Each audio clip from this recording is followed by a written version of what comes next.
మామూలు అరటిపండును తినడానికే మనం అది పండే వరకు నిరీక్షించాల్సి ఉంటుంది. మరి జీవితాన్ని చవిచూడ్డానికి అంత తొందరెందుకు? రేపు ఏం జరుగుతుందో ఎవరికి తెలుసు?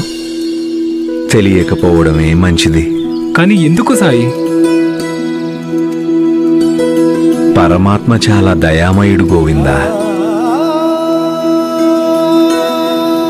అందుకే ఆయన మనిషి భవిష్యత్తుని గుప్తంగా ఉంచాడు. రేపు ఏం జరుగుతుందో అది ఎవ్వరికీ తెలియదు.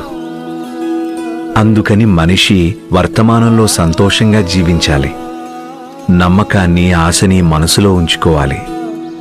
ఒకవేళ రేపు జరగబోయేది ఈరోజే తెలిసిపోయిందంటే ఒకటి మనిషి అహంకారంతో నిండిపోతాడు, లేదా నిరాశతో. నా భగవంతుని ప్రార్థించేటప్పుడు భగవంతుడు ఆ భక్తుని ప్రార్థనలో దాగిన భావాన్నే చూస్తాడు. వారి ద్వారా సమర్పించబడిన వస్తువుల బరువుని, వాటి ఖరీదుని చూడడు.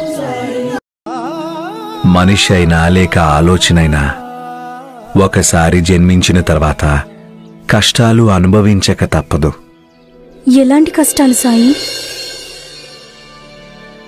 కష్టాలు ఎప్పుడూ ముందుగా చెప్పి రావుమా.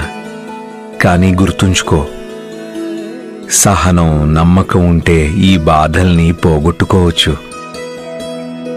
ఓం సాయి ఓం సాయి